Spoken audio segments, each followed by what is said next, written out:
Hey, it's going everyone, welcome back to the channel, and I want to thank everyone for your support. For those who have subscribed, thank you. We're trying to get to 50 subscribers. Doesn't sound a lot, but to me it's a massive achievement for the channel, the car channel. So 50 subscribers. If you haven't already, please subscribe. It costs you nothing, but it means the world to me. Today's video is all about going from the rear to the front. We're going to get the FTO jacked up. We're going to get the rear suspension stripped and off so we can get that all sorted. I've ordered some Raptor lining so we can start Raptor lining the inside of the arches because that stuff looks amazing. We're going to get the rear seat belts out. We're going to get the rear interior completely out. We're going to look at the rear parcel shelf because we're going to do something a little bit different with that, and we're going to wax oil the inside of the chassis, including the inside of the sills from while the rear interior is out. We can get that all waxed oil, get in there and get it all schiltzed. So without further ado, let's get into today's video. Let's get into the FTO. Let's go. So we've got the FTO jacked up, and what I've done already, just quickly, I've taken off the completely destroyed exhaust back box, so we've got that off. So that's all good. And if we come around to this side we're going to start stripping out, start taking off from the brakes, brake discs, hubs, the hub itself, take the rear, obviously the bearings off the hub. We're going to look at the rear trailing arms. We've got some new arms for here and here, which I'm super excited for. Obviously we've got some new suspension, which again excited for, and we're going to Raptor line all in here. So I've given this a real, I tried a bit of a steam clean, which I brought the steam cleaner. That moved a lot of mud, but we're going to give it a real deep clean. We're also going to try and look at the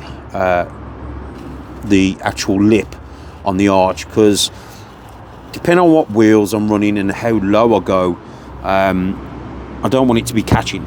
So ideally what I could do with doing is rolling the arches, or preparing the arches should I say. This side isn't that bad, to be fair. There's no rust I can feel. The other side needs a bit of attention, a bit of surface rust there, but I think if we heat it up, bend it gently, I think we should be able to take some of that arch in, just to give us a bit more room. So yeah, so if we go around the other side, I'll show you what I've done so far and how far we've got with taking that off. The whole exhaust is just completely gone. We're going to get rid of that as well. Okay, so far you can see we've got to this part of the strip down. Obviously we've exposed the rear trailing arm, so I'm going to look at that. Everything, as far as I'm concerned, if we can replace it, we will. If not, we will powder coat it, clean it up. Anti-roll bar, we're going to get that off, sent and powder coated. New bushes are on the way. Again, we've given this a real deep steam clean.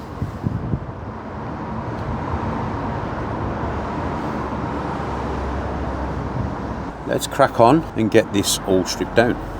So I have spent the best part of probably 4 hours trying to cut these bolts out. These bolts are your bolts that you can adjust the camber on the actual arm itself. Now the other side come off pretty easy. This side, wow, this has tested my patience real bad, to the point where I was saying bad things. So what I've done, we've ordered some strong extra quality cutting blades, and we've also got the daddy cutting blade. The teeth on this is just nuts. So we're going to get these bolts cut off, and fingers crossed we can finish stripping this side, because the other side's stripped. Finish stripping this side, get the exhaust off, get the fuel tank out, in preparation to move to the front.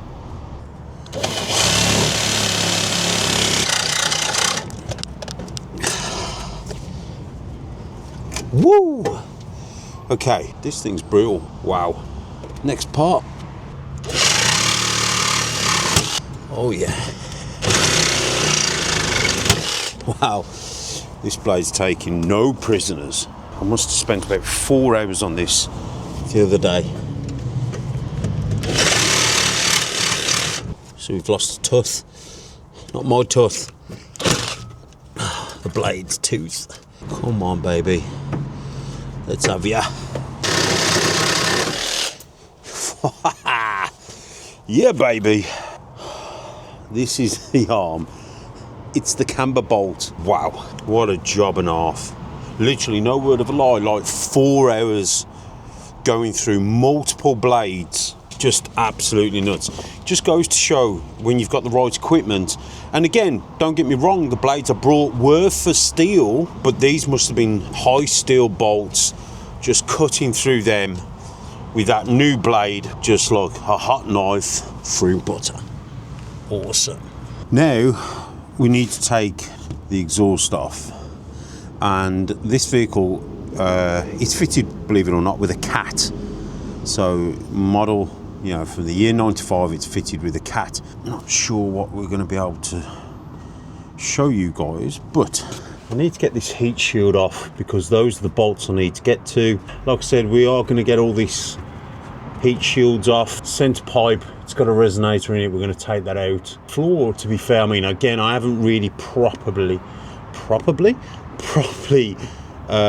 looked at this in depth. There is a little damaged bit to the floor here and there, but again, we're not worried about it too much. We're going to crack on.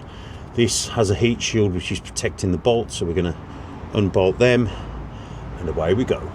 So the exhaust is off, and now we are going to take the fuel tank out. It's 4 bolts that are holding it in, and obviously we've got the filler neck that goes up, and then we've got 3 screws here which the filler neck will go that way. And I'm going to try and take it all out together. There's a little 10mm bolt or 12mm bolt there which I've already took out, so I'm going to try and lower it all down together. Obviously you can see we've got no suspension on the back, which is great, so we're going to have nothing stopping us. Handbrake cables are out the way, and the only thing I've done, I've disconnected the fuel sender and the fuel pump inside the car, and the only other thing I've got to do is disconnect the fuel lines, but I might do that when I drop it down because I can probably get to them a bit easier doing it that way.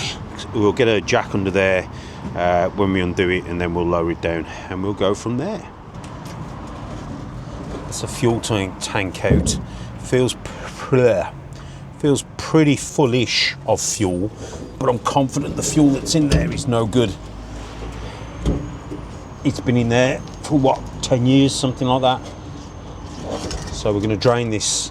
The good thing with the Japanese fuel tanks are they do have a drain plug at the bottom, which is good. So we'll take the sender out, we'll take that back out, we'll get it all cleaned out on the inside, we'll get it all clean on the outside. I mean, if you look, it's just years and years. It's actually really good under there. Just years and years of just not being obviously looked after, because like I said, in Japan they don't have salt on the roads like we do in the UK, so when this was brought into the UK it just wasn't prepped, and there was just no chance of it really surviving very well. So we've got that out, so that's the main thing. So I think that's pretty good for today. We've stripped down pretty much the back end. Handbrake cables have got to come off. I'm leaving the brake pipes on because obviously they're holding back the brake fluid to stop it all leaking out. Next job under here, get all the heat shields off and start cleaning underneath in preparation for the Raptor lining that we're going to do. I think we're going to Raptor line this probably a different colour, probably go, I don't know, we'll figure it out, probably go gold or something, I don't know, really do something different. So there we go, one fuel tank out. So what's super cool about the Japanese and when they were doing things, this is the fuel tank. As you can see, they put a drain plug in there, which in all intents and purposes could have been a good idea, could have been a bad idea. The question is it going to come out? Because if not, you've got to get it back in as well. Wow. So we've got that going into a container. So obviously I want to check the fuel. Let's check back once we've drained it. Yeah, that fuel is definitely no good. Just goes to show, guys, it has been standing for 10 years. It always pays to drain the fuel tank, clean out the inside, make sure it's good fuel. So we've got the fuel tank off and out. I've just dropped that off at the strippers. So hopefully you guys can see where we're at, what we're doing, where we're going to start attacking.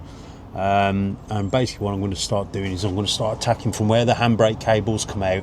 We're going to do all this from the back. We're going to tackle all that. We're going to get it all cleaned up, treat it. So that's where we're at now. So up to now, all I'm going to do is take the handbrake cables out completely and remove the wiring loom and put that in the car so we can start treating this part. But it's definitely not as bad as what it looked or what it may have been. I was kind of worried that, you know, we start stripping it and we start finding more and more stuff. But again, this vehicle, I'm going to keep it for the rest of my life. So I might as well do as much as I can now as it is, replace as much stuff as possible. So in the back, as you can see, we've stripped out all the interior. I've left this on for now. We're going to get that out. As you can see, I've already started wax oiling and schultzing down in there. In the chassis rail, so it's nice and protected. And again, we're just going to be cleaning up. I'm going to put some more sound deadening, I think, across here. I'm undecided what to do with this yet because this is it's just plastic, so I'm not sure what to do with that. Whether we replace it or take it out, don't know. We'll have a think about it. Parcel shelf, again, just quickly fitted the new 6x9s, the Vibes. These are amazing. I've already wired them in, tried it, they work fantastic. So again, upgrading where we can. These aren't screwed down at the moment, the covers, they're just placed on top. But I'm going to show you what we're going to do with the rear parcel shelf as well. We're looking into this, like I said, while we're here. We've also exposed the remote central locking. We're going to crack on with this. We've got bits to do, like I said. We're moving from the back to the front. And yeah, I think we're going to do some more sound deadening in here. Let's go.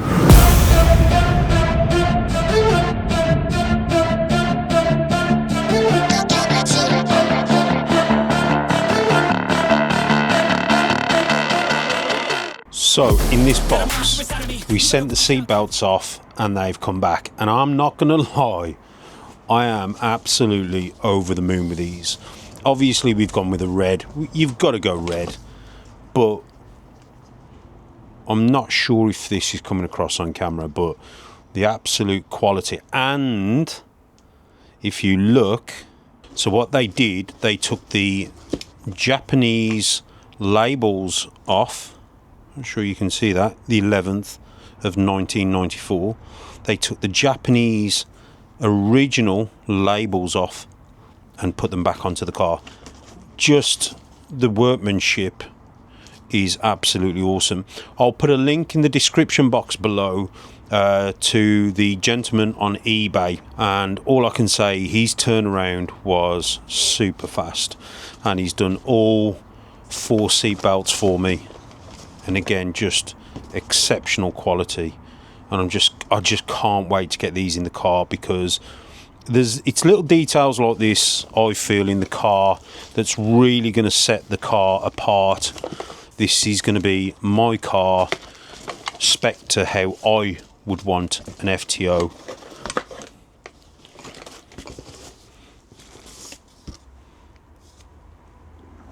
Just amazing. Absolutely awesome. Again, all the Japanese labels in there, superb quality. Just the sheen on that is absolutely awesome. So I'm really pleased with that. So again, I'll put a link to the description box below. You'll find him on eBay. Go drop him a message, see what he can do for you. Loads of different colours, but I will definitely be getting this company to do some more for me in the future. So with that, I'm going to leave you guys on that note. So that's exactly where we got. This is day 3 spending on the FTO, and we're making some fantastic progress. I'm super pleased with where we're going with it. I'm absolutely over the moon with the parts I've managed to get and source, and I'm excited to get all the good stuff on, you know, like the suspension and all that sort of crazy stuff.